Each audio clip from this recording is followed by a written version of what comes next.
तो reasoning question में आते हैं, ठीक है। Coming to the fourth and fifth question, breathing rate. How can we find out our breathing rate? कौन बता सकता है? Is there any formula for this? Is there any formula? बताओ, कोई फॉर्मूला है ब्रीदिंग रेट फाइंड आउट करने का? Is there any formula for this? Yes, sunflower से roll number 5। Sunflower roll number 5, come forward बेटा। Question number 4, and this we have to find breathing rate. Sunflower roll number 5, come forward. Turn on the mic बेटा। Zoom से mic on करो पहले, और जिसको बोला जाता है बी क्विक, थोड़ा जल्दी किया करो, ठीक है। तो यस बेटा, थोड़ा सा बेटा फर्स्ट बेंच के पास जाओ, so that I can see you. You are not visible to me. Yes, now I can see you. अब मुझे बताओ, do you know how to find the breathing rate? Speak loud. चलो, नहीं पता आपको? ये पता है हमें जो एक ब्रीद मतलब सांस अंदर और बाहर लेने में कितना टाइम लगता है? क्या पता है? अच्छा, ये पता है कि अंदर जो हम हवा लेके जाते हैं उस प्रोसेस को क्या कहते हैं? इनहलेशन। और जो बाहर छोड़ते हैं उसको एक्सलेशन। That's right. अब इसको समझो, जो इनहालेशन है उसमें हमें लगते हैं 2 सेकेंड। हम 2 सेकेंड लेते हैं सांस अंदर ले जाने के लिए। सभी देखो, सभी, ठीक है, फॉर द एवरीवन। एक्सलेशन किसके लिए हो? एक्सलेशन में कितना टाइम लगता है? It takes 3 seconds. तो इन दोनों को इफ वी कंबाइन, इसको हम एक सांस कहते हैं कि वन ब्रेथ, कि हमने एक सांस की, ठीक है। यही होता है ना, इनहलेशन और एक्सलेशन में वन ब्रेथ। तो एक ब्रेथ में हमें लगते हैं 5 सेकेंड्स। हमें एक ब्रेथ में लगते हैं 5 सेकेंड्स। इफ आई आस्क कि हमें 1 मिनट में कितनी बार हम सांस ले सकते हैं, 1 मिनट में कितने सेकेंड्स होते हैं? बताएगा कोई? बेटा can you tell me, 1 minute में कितने सेकेंड्स होते हैं? How many seconds in 1 minute? 60, ठीक है, 6 सेकेंड्स होते हैं। अब हमें एक ब्रेथ के लिए 5 सेकेंड्स लग रहे हैं, ठीक है। 60 डिवाइड बाय 5, 60 को डिवाइड करें हम 5 से, what we are going to get? What we are going to get? 12। So 12 breath, हमारे पास 12 ब्रेथ होती है। हम 12 बार सांस ले सकते हैं 1 मिनट। क्लियर? अब जरा फोर्थ क्वेश्चन को देखो, इट इज सेम, यही क्वेश्चन है। और बाकी सारे बच्चे सॉल्व करो। मैंने आपको बता दिया how to solve this. Try to solve by yourself. It's not a rocket science that you cannot do. Simple math thing here. You just have to find the value, ठीक है। 1 मिनट आपको पता है इक्वल टू 60 सेकेंड, और यहाँ पर इन्होंने दे रखा है एक सांस लेने में आपको 5 सेकेंड्स लग रहे हैं, सेम वैल्यू दे रखी है, तो यहाँ पर तो आपका सेम ही आंसर। फोर्थ में, in fourth you have this answer only. Now solve fifth one. जो फिफ्थ क्वेश्चन है उसको सॉल्व करो, फोर्थ तो मैंने ही कर दिया है। Now solve the fifth one.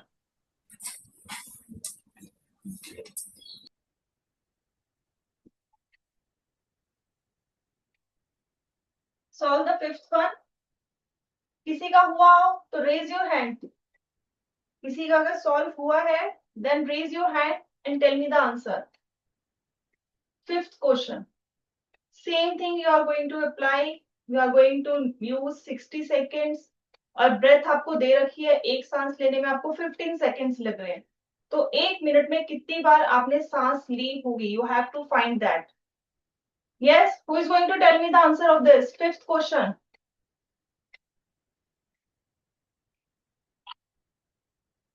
Yes, fifth question का क्या आंसर है?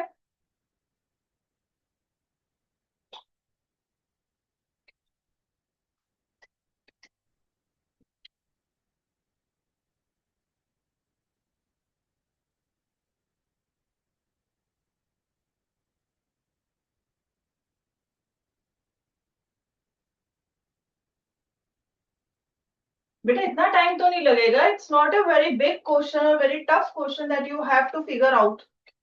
यस. यस, लोटस से आ जाओ. Roll number 7. Lotus, roll number 7, come fast. Who is roll number 7? Yes बेटा, आ जाओ. वर्कशीट लेके आओ. Bring your worksheet. अब माइक ऑन करके आपने सेकंड डेस्क के पास खड़े होना है.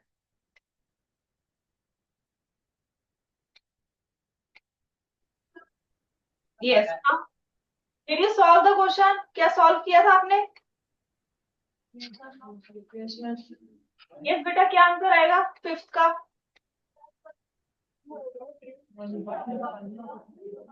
फिफ्थ का क्या आंसर आएगा? बेटा बाकी सब तो 7 रोल नंबर नहीं है ना. Only he is the 7 roll number, so let him speak. Yes बेटा बोलो. Ma'am D. डी? बेटा ऑप्शन तो दिया ही. Reasoning question, we are doing reasoning question. अभी आपको यही नहीं पता हम क्वेश्चन कौन सा कर रहे हैं? हम रीजनिंग क्वेश्चन कर रहे हैं. रीजनिंग क्वेश्चन का क्वेश्चन नंबर 5 कर रहे हैं. 4th we already did.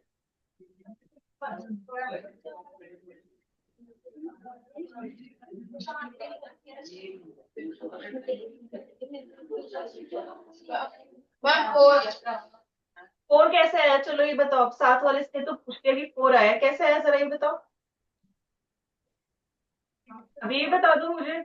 I want to know कैसे सॉल्व किया.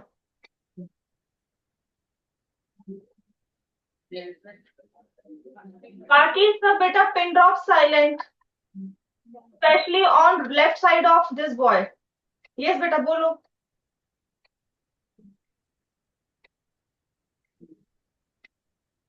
How you got the answer? 4 is right. You are right. But how you got this? तुम्हें आंसर कैसे पता लगा?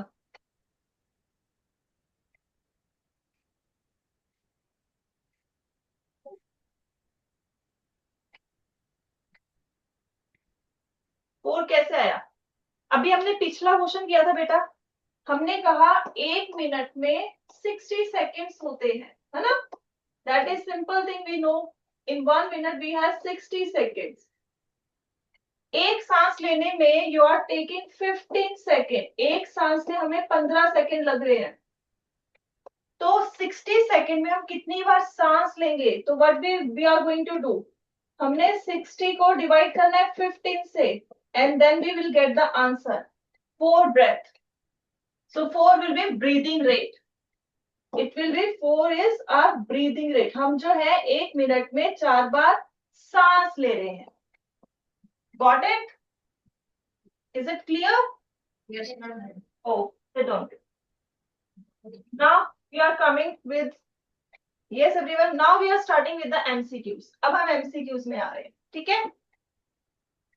और अगर किसी को इसमें अभी कोई डाउट है, please do raise your hand. I can explain it again. मैं इसको फिर से एक्सप्लेन कर सकती हूँ. बट आई डोंट वांट कि स्टूडेंट जो अभी डाउट में रहे और आगे क्वेश्चंस अगर मैं दूं आपको, so you will not able to perform. Okay, so let's move. Now we are going to attempt MCQs. आज हम करने लगे हैं MCQs. Now question number 1. Which of the following shows the correct path of air as it enters the human respiratory system? जो हमने सांस अंदर ली है उसका सही रास्ता क्या है? ठीक है. So रोज से roll number 6. Rose roll number 6. Yes बेटा, कैमरा सॉरी माइक ऑन करके फर्स्ट बेंच के पास जाना. Yes, now please. Yes, second option. That's nice बेटा, सिट डाउन. तो सबसे पहले सांस कहाँ जाएगी बेटा? It will go in our nose. नाक से सांस लेंगे. देन हमारे ट्रैकिया यानी विंड पाइप में जाएगी. देन ब्रोंकाई जो ब्रांचेस वाई शेप में ब्रेक होता है उसमें जाएगी. Then it enters into lungs. और लंग्स के अंदर फर्दर छोटे बलून जैसा स्ट्रक्चर होता है, दैट इज एल्वोइली, तो उसमें जाएगी. तो answer is B. If you have remember तो हमने ये किया था स्ट्रक्चर ऐसा. ठीक है. तो हमने ऐसे एक स्ट्रक्चर किया था ह्यूमन का, ठीक है, if you know remember that. तो इसमें क्या होता है, इसको क्योंकि मैं फिर से बना रही हूँ so that you can remember. So this is our mouth, ठीक है, जो कि नोज के साथ यहाँ पर है, हवा यहाँ से अंदर गई, हवा मतलब oxygen.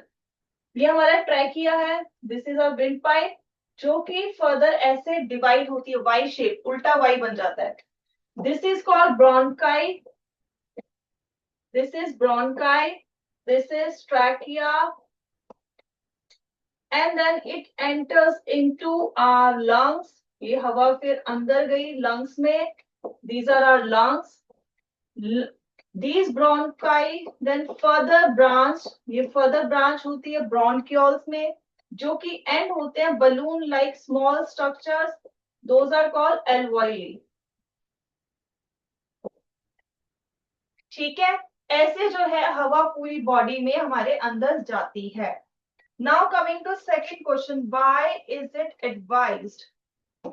Why it is advised to breathe through the nose rather than mouth, especially in polluted environment? क्यों हमें ज्यादा ये कहा जाता है कि नाक से सांस लो, मुंह से सांस ना लो? What is the reason of this? So daffodil से रोल नंबर 9 आ जाओ, डैफोडिल्स रोल नंबर 9।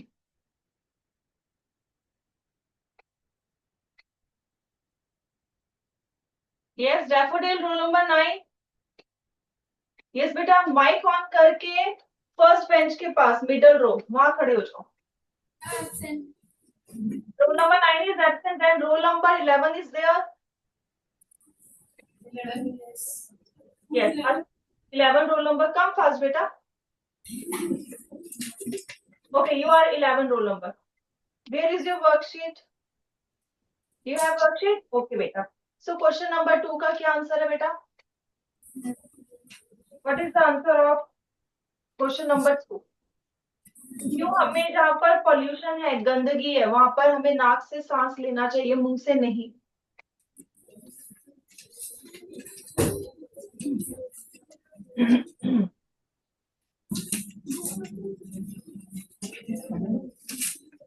यस बेटा, व्हाट इज द आंसर? कौन सा ऑप्शन ठीक है?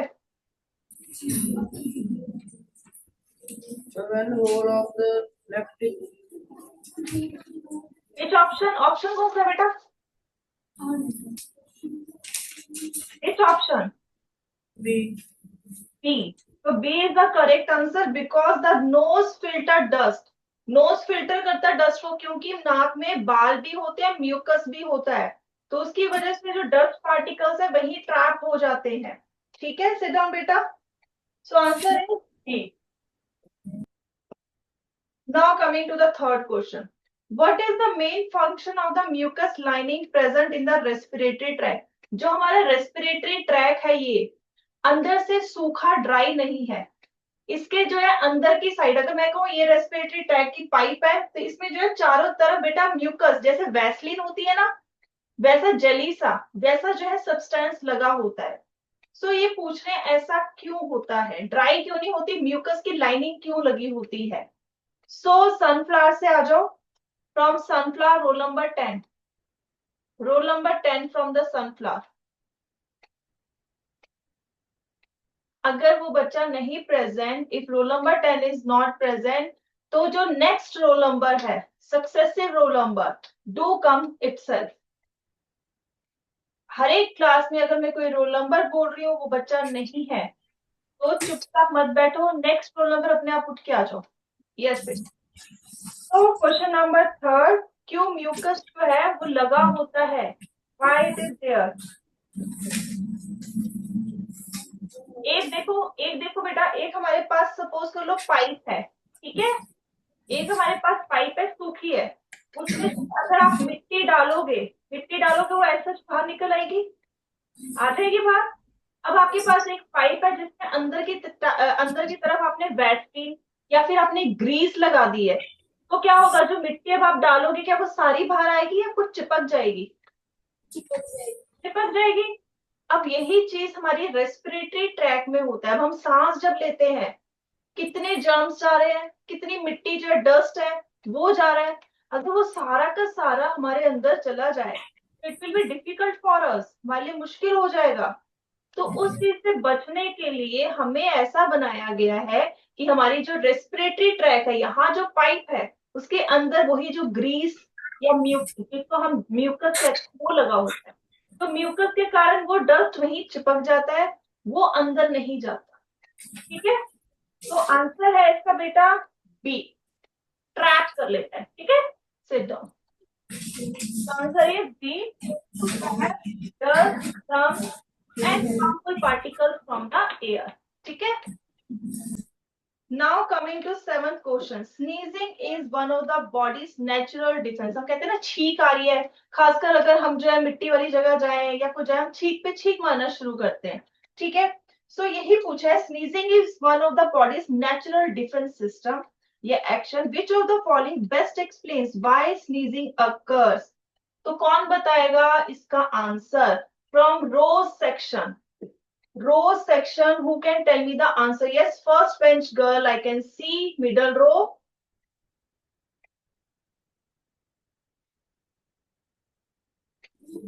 Option B. Option B, due to irritation of the mucus lining inside the nose by dust or other particles। Again mucus फिर से आ गया, जो mucus है अंदर उसमें जब डस्ट जब फंसता है, कई बार वो क्या करता है ऐसे से हिलना शुरू कर देता है डस्ट, हमें तो नहीं दिख रहा but our nose is very sensitive, तो वो क्या करता है उसके रिस्पॉन्स में छींक मारता है। ठीक है, सो आंसर इज फोर्थ का B. Now coming to fifth question, which organ is the main site for gas exchange in humans? Lotus से रोल नंबर 15 आ जाओ।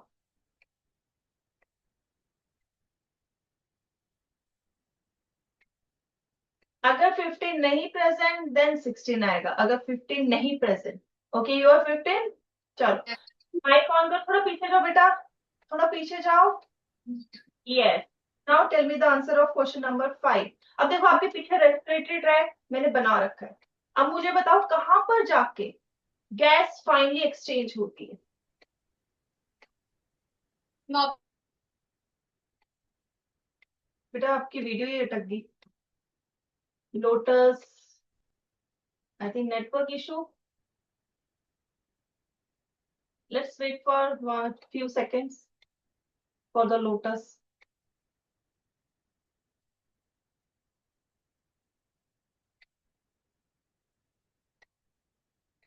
ओके, आई थिंक लोटस का कनेक्शन चला गया है। I think you all can see, है ना, सबको दिख रहा है ना लोटस का? You can see each other, you can see each other? No, you can not see each other, okay, but I can see everyone. तो उसकी वीडियो फ्रीज हो चुकी है, so I think network issue at lotus side. So let's move. Okay, so let's move to other section. Daffodil से who can tell me the answer of fifth question? कोई एक अपने आप भी पार्टिसिपेट करो। यस, अपने आप भी सोचो क्या आंसर हो सकता है, सारा मैप परोस के दे दे आपको। Yes, who can tell me the answer from daffodil? Yes, daffodil से कोई बच्चा अपने आप उठ के आओ। यस, सब नीचे नजरें करके बैठ गए हैं, मुझे तो सारे दिख रहे हैं मगर तब भी, अब जितना नीचे करोगे और मुझे ज्यादा नोटिस होगा। हाँ, Who can tell me the answer of this? It's very simple, सामने पीछे बना हुआ है बेटा, कहां पर फाइनली गैस एक्सचेंज होंगी, where this process will happen। अच्छा मुझे बताओ, डैफोडिल में साइंस में सबसे ज्यादा मार्क्स किस बच्चे के आते हैं? किसके मार्क्स सबसे ज्यादा आते हैं? अपने आप खड़े हो जाओ, पता ही नहीं है किसके मार्क्स ज्यादा आते हैं। Who got the maximum marks in science? और जिसके लास्ट ईयर जो है मैथ साइंस में सबसे ज्यादा मार्क्स आए हैं इन 6th स्टैंडर्ड? Who got? ये भी नहीं पता आपको अपनी क्लास के बारे में? यस, या फिर मैं लिस्ट में से आपका नाम बोलूं फिर? हाँ, I can see a girl.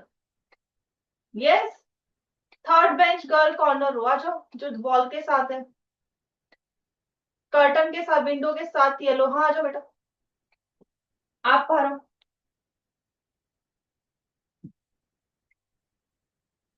Yes, बस यही खड़े हो जाओ, माइक ऑन कर दो पहले, turn on the mic, mic on करो। अब फर्स्ट बेंच के पास जाओ, फर्स्ट बेंच के पास, थोड़ा सा और पीछे जाओ बेटा। पहले मुझे बताओ साइंस में कितने मार्क्स थे? यस, साइंस में बेटा कितने मार्क्स आए थे इन 6th स्टैंडर्ड? याद नहीं? 100 में से 90 आए थे। 90 आए थे, फिर उसके बाद क्यों छुपना? हाँ, छुप तो सारे बच्चे ऐसे रहे हैं जैसे कि 100 में से 10 मार्क्स आए थे, या तो उल्टा हुआ है, 10 तो गए थे, 90 तो मिले थे, फिर क्यों छुपना? है ना, इतने अच्छे मार्क्स आके भी छुपोगे, फिर क्या फायदा मार्क्स लाने का? फिर तो साइंस आपका जो है कहते हैं फ्रेंडली सब्जेक्ट होना चाहिए, फेवरेट भी नहीं, फ्रेंडली। हाँ, yes? अब चलो क्वेश्चन पे आ जाओ जरा। Question number 5, which organ is the main site for gas exchange in humans? जब आंसर भी आता था फिर क्यों छुपे? अब ये बता दो मुझे। तो आंसर भी आता, मुझे लगा शायद से आंसर नहीं आता होगा। हाँ, आंसर आता है फिर तो फटाफट आ जाया करो कि मैम को बोलना ही ना पड़े। हाँ, क्या नाम है बेटा? नाम क्या है आपका? What's your name? अब आवाज कट गई, क्या नाम है? नुपुर। नुपुर, नाइस नुपुर बेटा, नाम भी अच्छा है, काम भी अच्छा है, मार्क्स भी अच्छे हैं, फिर क्या प्रॉब्लम है? दैट्स गुड बेटा, clap, that's nice, sit down, sit down.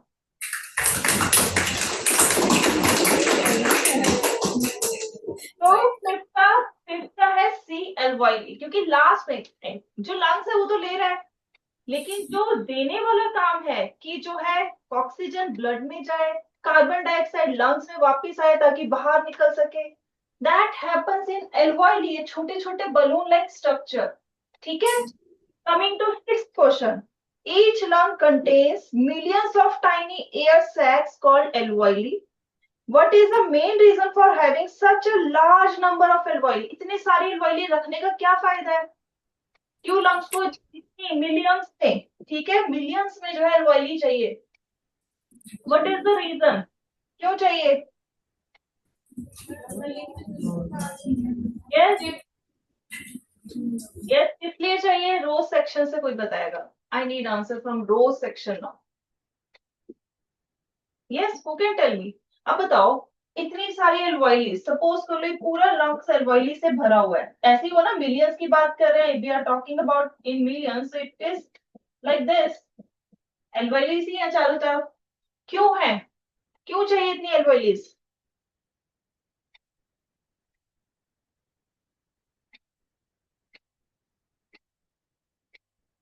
एल्वॉयलीज का काम क्या है? What is the role of alveoli? Gas exchange, gas exchange, so answer should be related with this only, answer भी इससे रिलेटेड ही होगा, है ना?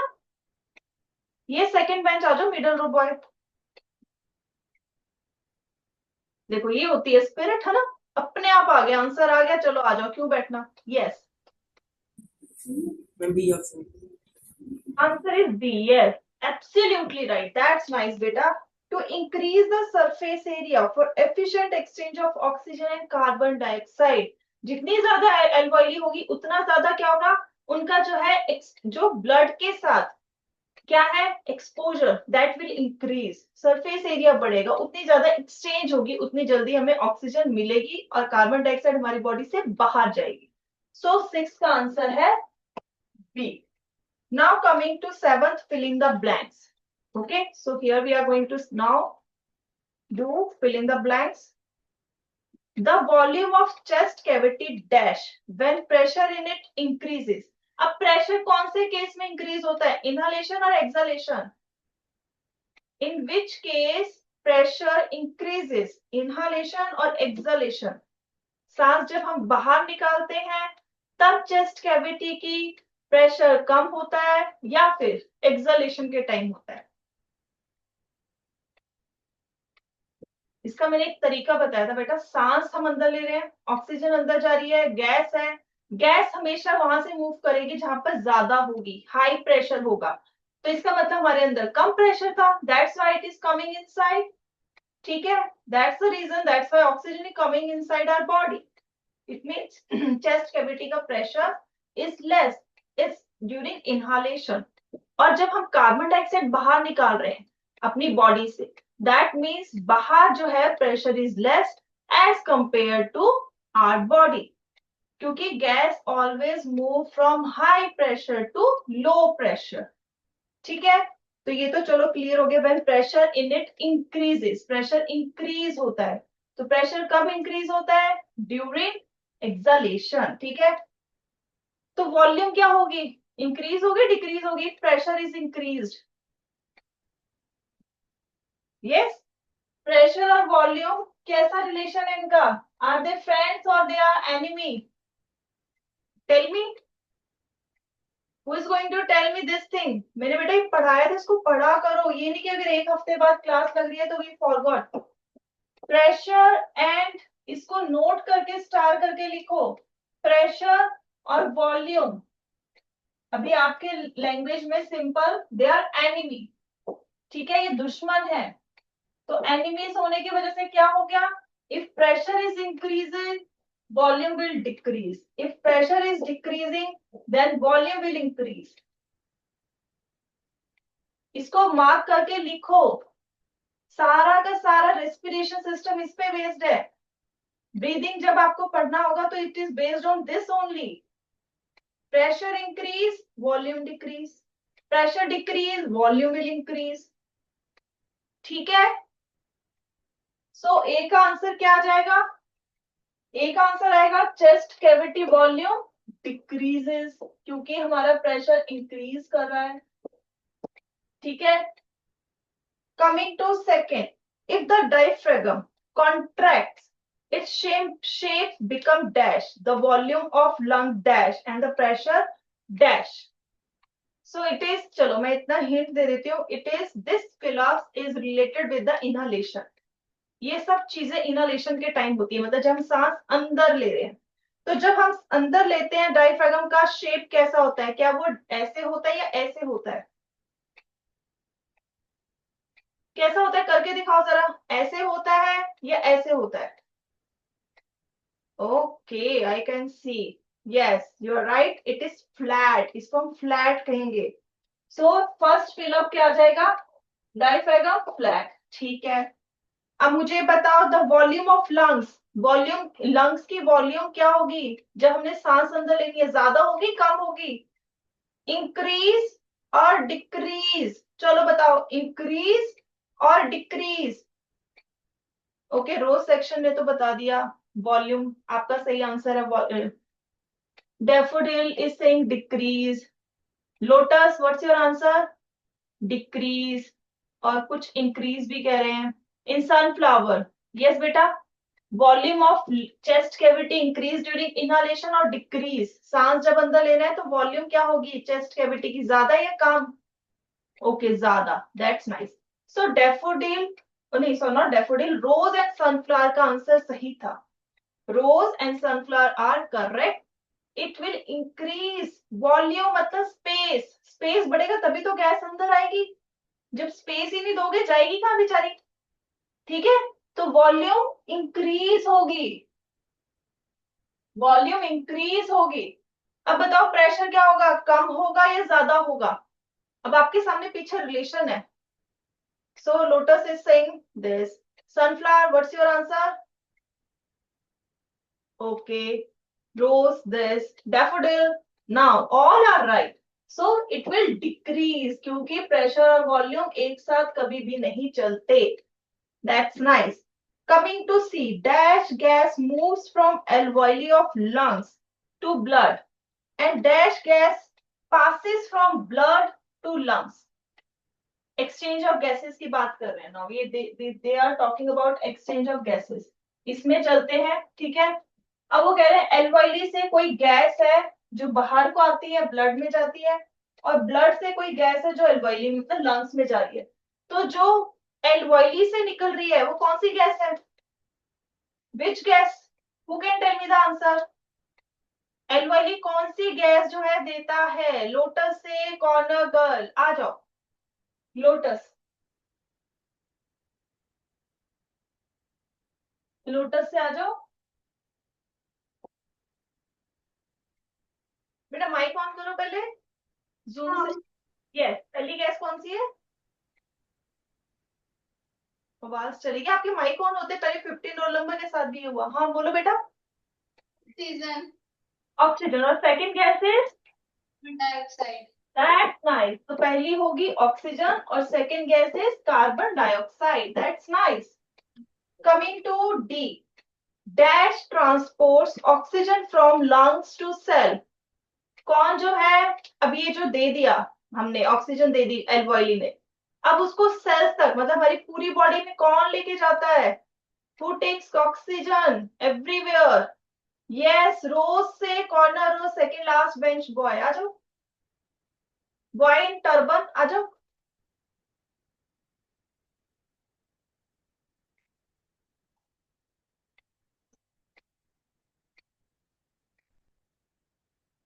यस, माइक ऑन करो। Ma'am blood cells. ब्लड, तो ब्लड जो है वो लेके जाता है।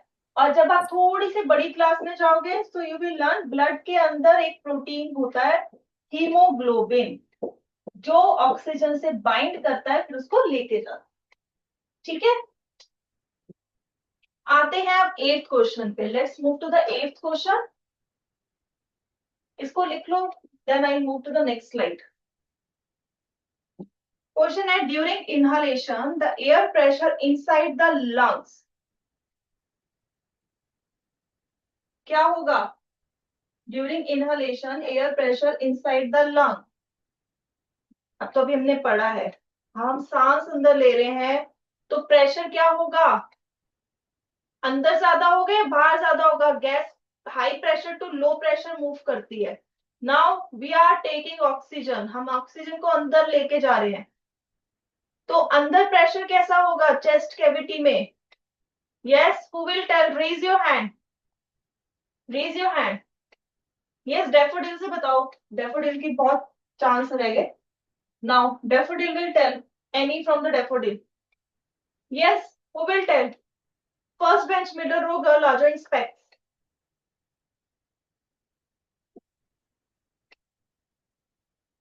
Yes,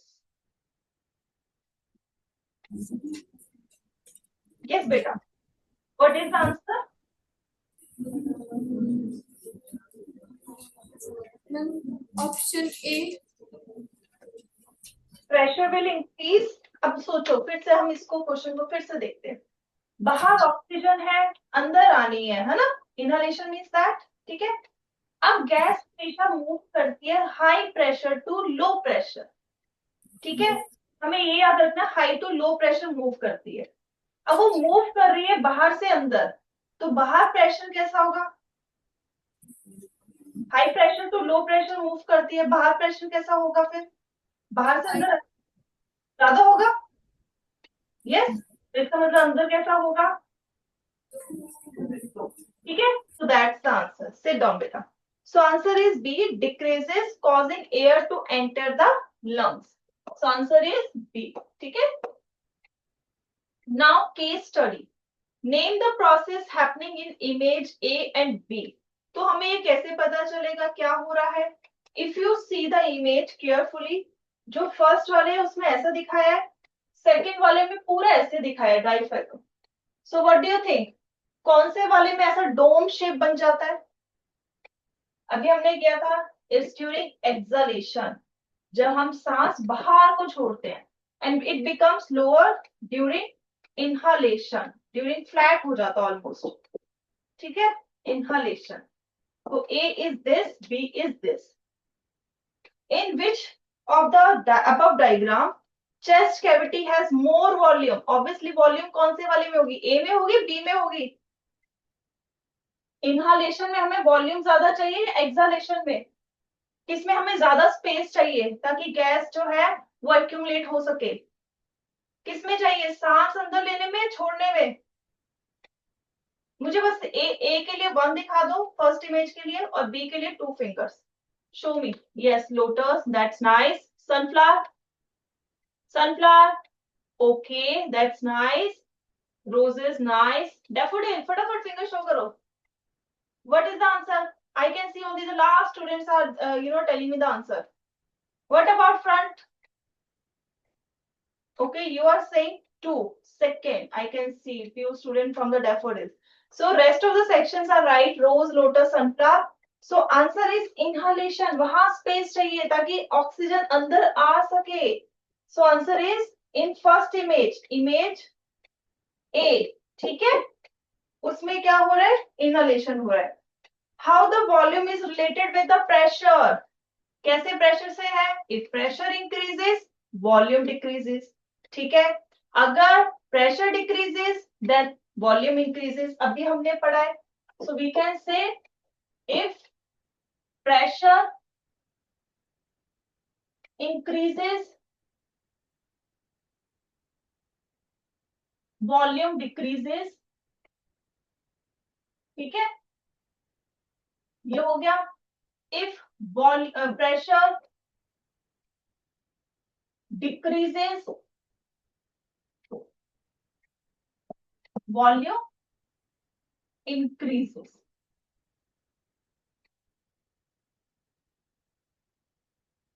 Coming to last question, relate the concept of pressure with inhalation and exhalation. So we know about inhalation. In inhalation क्या होता है, pressure of chest cavity is low. कम होता है, तभी जो है ऑक्सीजन अंदर आती है. In exhalation pressure of chest cavity is high. ज्यादा होता है. ठीक है, सो आई होप ये वाला कॉन्सेप्ट अब सबको क्लियर होना चाहिए. ब्रीदिंग, ठीक है.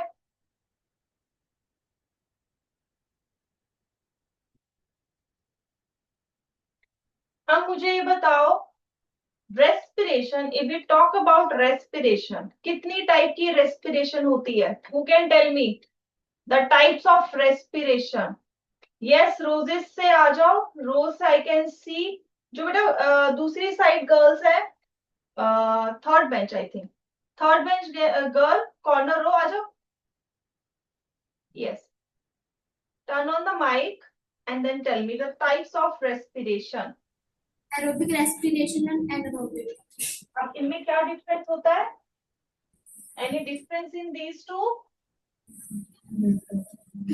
Aerobic respiration occurs in humans. Not, we can say human. Most of the living organisms. Most of the living organisms perform aerobic respiration. ठीक है, तो if we say aerobic means हमें सांस लेने के लिए. ठीक है, अब रेस्पिरेशन क्या होता है? सांस तो हमने अंदर ले ही रहे, ब्रीदिंग हो गया वो तो. बट इन रेस्पिरेशन जो हमने ऑक्सीजन अंदर ली है वो हमारे खाने के साथ क्या करेगी, रिएक्ट करेगी और हमें एनर्जी देगी. So in respiration we get energy from our food. ठीक है, सिट डाउन. अब यहाँ पर इसका मतलब aerobic means need oxygen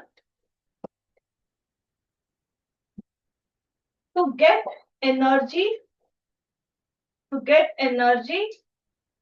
from food. ठीक है, खाने से अगर एनर्जी चाहिए तो हमें ऑक्सीजन चाहिए. लेकिन still there are some organism, ठीक है, जिनको ऑक्सीजन नहीं चाहिए but still they get energy. So do not need oxygen, उनको ऑक्सीजन नहीं चाहिए. Do not need oxygen to get energy from food. ठीक है, ये हो गया, उन्हें एनर्जी के लिए ऑक्सीजन नहीं चाहिए. अब आप कोई ऐसा ऑर्गेनिज्म बता सकते हो कि जिसको ऑक्सीजन नहीं चाहिए और वो जिंदा है? Any organism? अच्छा, नहीं पता। किस किस को केक खाना पसंद है? ये तो बस पता ही होगा, अपनी अपनी चॉइस तो पता ही होगी ना सबको। How many of you like to have cake? Okay, lotus में काफी बच्चे हैं। सनफ्लावर, केक खाना पसंद है? ओके। रोज में यस। Daffodil yes. अब सेकंड क्वेश्चन, छोले भटूरे किसको खाना पसंद है? छोले भटूरे। ओके, बच्चे खड़े हो गए सनफ्लावर। बैठ जाओ बेटा। यस, मैं सर्व नहीं कर रही अभी, किसी को कुछ नहीं देने वाली, ठीक है? सिर्फ पूछ रही हूँ, ठीक है? चलो हैंड्स डाउन। चलो, सबको पता लग गया, सबको भूख भी लग जाएगी। चलो, ज्यादा खाने की बात नहीं करते। अब मैंने ये जो दो आइटम्स पूछी, केक और भटूरा, कभी इसको बनते हुए देखा है? तो उसमें अगर आपने कभी बनते हुए देखा होगा, जो केक है उसको जब हम डालते हैं, जो उसका मोल्ड होता है, ठीक है, जिस बर्तन होता है, उसमें जब हम उसका पेस्ट, जिसको बैटर कहते हैं, इसको जब डालते हैं, जब अवन में वो बनता है, अगर उसकी इतना इतना साइज था ना पहले, वो इतना हो जाता है। यस, इतना फ्लफी होके निकलता है। अगर भटूरे का जो आटा गूंदा है वो पहले इतना होता है, उसे 2-3 घंटे अगर रख दो ढक के, तो वो इतना हो जाता है। कोई बता सकता है क्यों होता है? What is the reason? क्या ऐसा उनमें डाला जाता है कि उनका साइज इंक्रीज हो जाता है? अगर किसी ने देखा है, yes I can see in rose section. Yes बेटा, आप ही बता दो, फर्स्ट गर्ल आ जाओ। Yeast. यस। तो ये जो अभी आपने नाम लिया ऑर्गेनिज्म का, ईस्ट, ये एनारोबिकली रिस्पायर करता है, इसको ऑक्सीजन नहीं चाहिए, और इसको हम डालते हैं, और ये क्या करता है? इतना खाने को फुला देता है, स्पॉन्जी कर देता है। तो ये एनारोबिक ऑर्गेनिज्म है, ठीक है, जिसको हम खाते भी हैं। ठीक है, सिट डाउन बेटा, that's nice, good. So this is about aerobic anaerobic respiration. उसके बीच का एक आता है जो आप पढ़ के आओगे, जो हम में होता है। एनारोबिक रेस्पिरेशन हम में भी होता है, बट टेम्परेरी होता है।